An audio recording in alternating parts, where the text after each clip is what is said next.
Hi, welcome to SS media. AP రాజకీయాల్లో ఇప్పుడు hot topic ఏంటంటే వైఎస్ షర్మిల. ఈవిడ వైఎస్ రాజశేఖర రెడ్డి కూతురు, జగన్ చెల్లెలు కాబట్టే ఇంత హడావిడి చేస్తుంది. వైఎస్ ఫ్యామిలీ కాబట్టి ఆంధ్రప్రదేశ్ రాజకీయాల్లో రచ్చ రేపుతుంది.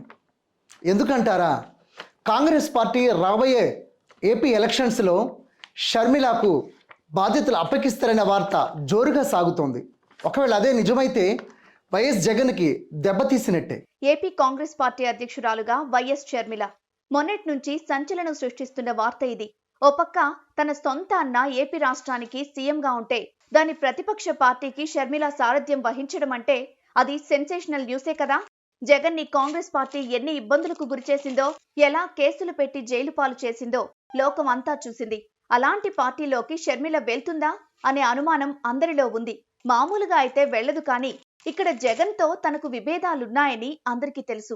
అందుకే షర్మిల కాంగ్రెస్ రథసారథి కావడానికి సుముఖంగా ఉన్నట్లు రాజకీయ వర్గాల సమాచారం. ఇదే జరిగితే వైఎస్ఆర్ కాంగ్రెస్ పార్టీకి పడవలసిన 1%, 2% ఓట్లు ఖచ్చితంగా కాంగ్రెస్ కి ట్రాన్స్ఫర్ అవుతాయి.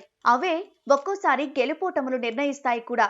అలానే వైసీపీ, టీడీపీ, జనసేనలోకి వలస పోలేని నాయకులకు కాంగ్రెస్ ఒక మంచి ప్రత్యామ్నాయం అవుతుంది. అలాంటి వాళ్లంతా కాంగ్రెస్ లోకి క్యూ కట్టేస్తారు. మొన్న వైసీపీకి రాజీనామా చేసిన ఆళ్ల రామకృష్ణారెడ్డి అలా కాంగ్రెస్ లోకి వెళ్లిపోవడానికి సిద్ధమవుతున్నట్లు సమాచారం. వైఎస్ఆర్ వారసురాలిగా షర్మిల ప్రభావం ఏపీ రాజకీయాల్లో ఖచ్చితంగా ఉంటుంది. అది ఎంత మాత్రం గెలుపోటములు నిర్ణయించేంత ప్రభావం చూపుతోంది. 2% జగన్ నుంచి ఓట్లు చేజారినా, అలా జరగాలనే అవతల పార్టీ వాళ్ళకి గెలుపోటములు నిర్ణయించేంత ప్రభావం చూపుతుంది. జగన్ నుంచి 2% ఓట్లు చేజారినా అదే అడ్వాంటేజ్గా అవతల పార్టీ వాళ్ళు చూస్తుంది. ఎస్పెషల్లీ టీడీపీ తప్పకుండా అదే కోరుకుంటుంది కూడా. అయితే అన్న వదిలిన బాణం అన్నకే తగులుతుందా, లేక షర్మిలే అస్త్ర సన్యాసం చేస్తుందా ఏమో వేచి చూడాల్సిందే.